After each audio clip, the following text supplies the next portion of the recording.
नमस्कार, मैं हूं प्रमोद और आप देखना शुरू कर चुके हैं दी-सड़कनामा.com। इस वक्त मैं मौजूद हूं सिरसा में और मेरे साथ हरियाणा कैबिनेट मंत्री हैं चौधरी रणजीत सिंह, चूँकि हाल ही में अब जो है हरियाणा विधानसभा का शीतकालीन सत्र है वो शुरू होने जा रहा है और उसको लेकर के चर्चा करेंगे। सर, बहुत बहुत स्वागत आपका। बहुत धन्यवाद जी, थैंक यू। सर, सत्र शुरू हो रहा है, क्या कुछ तैयारियां हैं? क्योंकि बड़ा विभाग है आपका बिजली का और ग्रीवेंसेज रहती है उपभोक्ताओं की भी, और इस विधानसभा सत्र को लेकर के क्या कुछ तैयारियां हैं वो देखिए, विधानसभा तो सदा से चली आ रही है जी। और लोगों की संपत्ति है। लोग चुनते हैं, कभी सरकार में ये पक्ष होता है, कभी विपक्ष होता है जी। जिसका जो रोल मिलता है वो निभाना चाहिए। जी। हम विपक्ष में थे तो हम खूब तेज़दार हमले करते थे, विपक्ष भी करेगा और सरकार का काम है कि अपनी पूरी तैयारी करके उसका प्रभावी ढंग से जवाब दे। जी। जब हम आंसरेबल हैं क्योंकि इलेक्टेड रिप्रेजेंटेटिव है तो सरकार अपने पूरी तैयारी करके आएगी। विपक्ष को भी अपना रचनात्मक सब बातें करनी चाहिए ताकि एक हेल्दी डेमोक्रेटिक सेटअप में तो ये होना चाहिए। तो सरकार अपने तरफ से तैयार है, कोई भी बात है, कोई क्वेश्चन पूछेगा, हर बात का जवाब मिलेगा, लोगों को मिलेगा, तसल्ली होगी, बिल्कुल सेटिस्फैक्शन मिलेगी। सर, ट्यूबवेल कनेक्शंस को लेकर के किसान लगातार कह रहे हैं कि ट्यूबवेल कनेक्शन उनको नहीं मिल पा रहे हैं। कुछ लोट्स हैं वो पीछे जो है दिए गए थे, लेकिन अभी भी काफ़ी पेंडिंग्स हैं। देखिए, पूरे हरियाणा में जब जिस वक्त ट्यूबवेल कनेक्शंस रजिस्टर हुए थे 84,000 हुए थे और उन 84,000 में जब कहा गया कि आप अपने पैसे जमा कराओ तो 50,000 लोगों ने 30,000 रुपया जो मनी होता है वो एज सिक्योरिटी डिपॉजिट करी थी। उसमें ऑलमोस्ट हमने उनमें से तकरीबन सारे कनेक्शन कर दिए। अभी तक 40,000 से ऊपर हो गए। बाकी जो पेंडिंग है उनको हम अगले 6 महीनों में कंप्लीट कर देंगे। ऐसा नहीं है कि ट्यूबवेल कनेक्शन नहीं दिया जाए, क्योंकि एक ट्यूबवेल पे 1 लाख सब्सिडी दी जाती है जो सरकार देती है जी। और इसके बाद जो अगले कनेक्शन देंगे वो उसके लिए फिर हम ये भी सोच रहे हैं कि लोग अप्लाई करें। हम उन्हें पहले तो एक ही मोटर होती थी, अब हमने 8 मोटर जो है वो अप्रूव कर दी, 3 स्टार है। लोग बाज़ार से अपने मोटर खरीदें और हमारा काम एसडीओ का और जेई का ये रहेगा, खाली वेरिफिकेशन कर दें कि 3 स्टार मोटर है, अप्रूव्ड मोटर है जी। वो मोटर लगाए चलाए। ये भी हम चाह रहे हैं, बहुत सिंप्लीफाई कर रहे हैं। इसके बाद हमने ये भी कर दिया कि अब जैसे सबसे पीक सीज़न है, क्योंकि गेहूँ में हर आदमी पानी लगाना चाह रहा है कि अब यूरिया डल रही है तो किसान को सब खेतों में इकट्ठा पानी चाहिए। हमने अगले 1 महीने तक 8 से 10 घंटे ट्यूबवेल की सप्लाई 2 घंटे बढ़ा दी कि 10 घंटे किसान को बुक करो। वो भी कर रहे हैं, महीने का महीने बिल लेने का काम कर दिया। ये भी एक बहुत बढ़िया काम कर दिया। तो पिछले 8 साल में रिकॉर्ड है, डीजल का रेट बढ़ा, पेट्रोल का बढ़ा, हर चीज़, लोहे का, सरिये का, बजरी का, हर चीज़ का रेट बढ़ा है।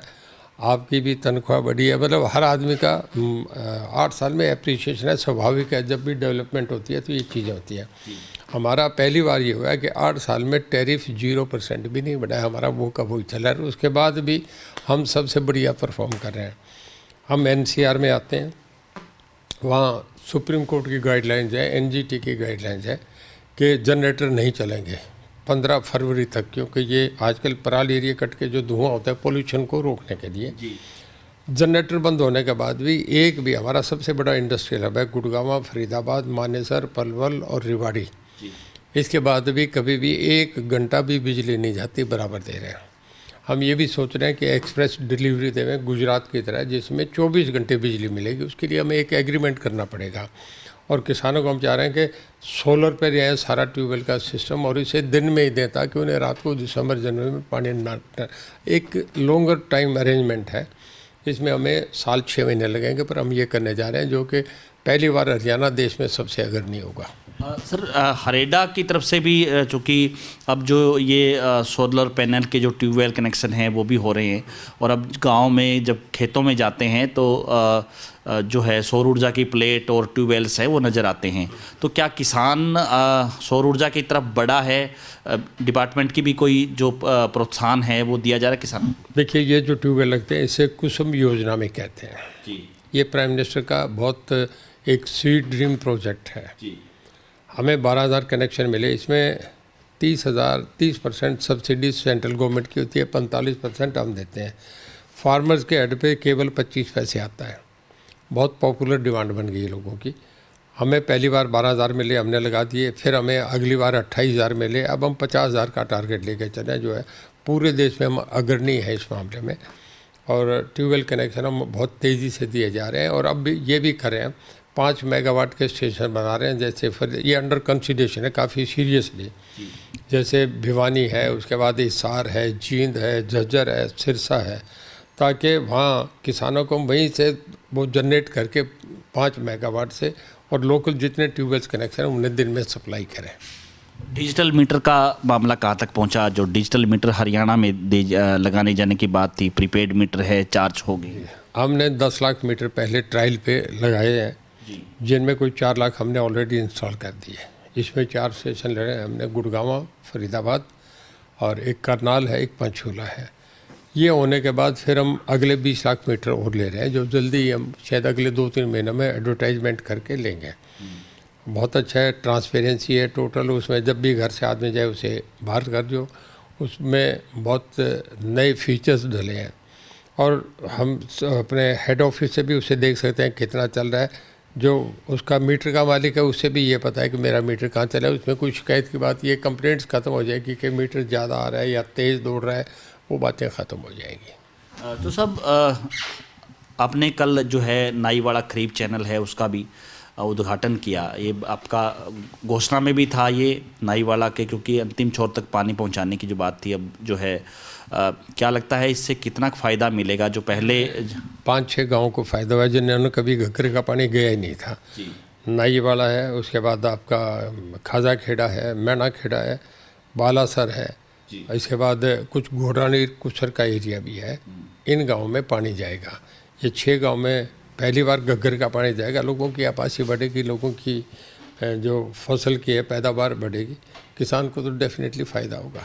तो साहब एक चूँकि चुनाव से जुड़ा हुआ सवाल, कल जो है इनेलो ने चेयरमैन सिरसा में बना लिया जिला परिषद का, लेकिन पहली बार आम आदमी पार्टी ने सिरसा में दस्तक दी और आपके ही हलके में 3 पार्षद है वो चुन के आए। किस तरह की परिस्थितियाँ रही? क्या ये जो है ये कैसे हुआ, और क्या ये आगे भी हो सकता है इस तरह का? क्या मानते हैं आप? देखिए, ऐसा है कि किसान आंदोलन का कुछ सिख बेल्ट पे असर था जी, सब जगह नहीं था। कुछ जगह मैं समझता हूँ, अब जैसे विधानसभा के चुनाव हुए गुजरात में कुछ भी नहीं, 6-7 आए हैं, इनके कुछ नहीं, हिमाचल में भी 0 रहे हैं जी।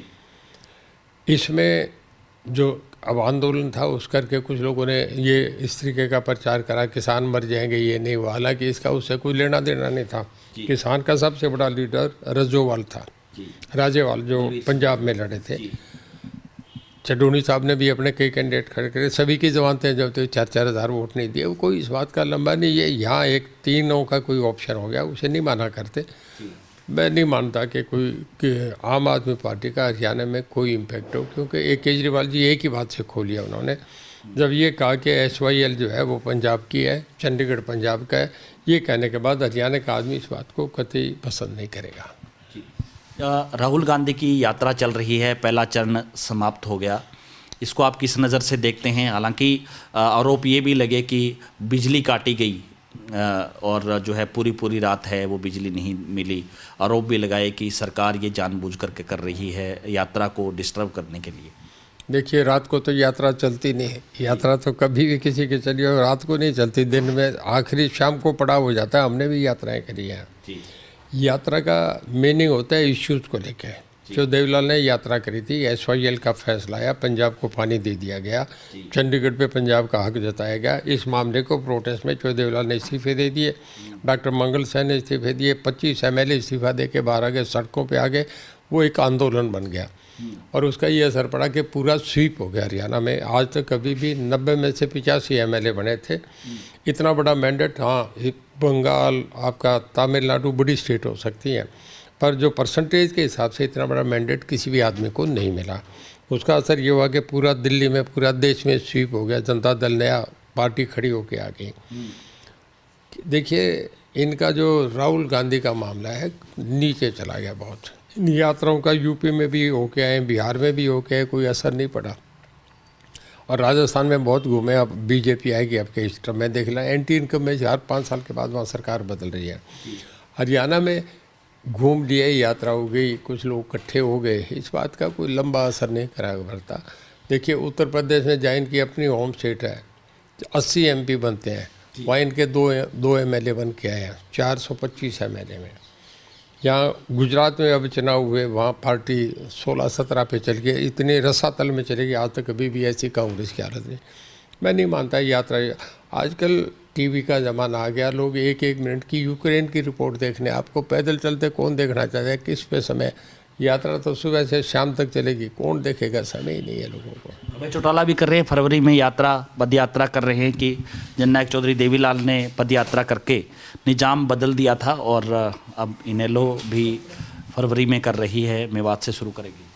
कल मैं उनका एक, इनके प्रेसिडेंट है जिनका मैं पढ़ रहा था कि कांग्रेस से भी हम बीजेपी को हराने के लिए कहो तो यात्राएं इकट्ठी हो सकती हैं, यात्रा प्लस यात्रा क्या होगा, अंदाज़ा लगा लो होगा। मैं नहीं मानता, यात्रा राहुल गांधी की यात्रा से सीख लेना, इन बातों का कोई असर नहीं होता। हर आदमी का अपना फंडामेंटल राइट है, कोई चले, कोई किसी को रोक थोड़े, पैदल चलते आदमी का कभी चलान हुआ है क्या, कोई भी चले, चलता रहे। धन्यवाद। तो ये थे हमारे साथ कैबिनेट मंत्री चौधरी रणजीत सिंह, जिन्होंने तमाम मुद्दों पे हमने चर्चा की। ज़्यादा से ज़्यादा इस वीडियो को शेयर जरूर कर दीजिए, कमेंट सेक्शन में आप अपनी राय जरूर दीजिए कि इसको लेकर के आप क्या सोचते हैं। बहुत बहुत शुक्रिया।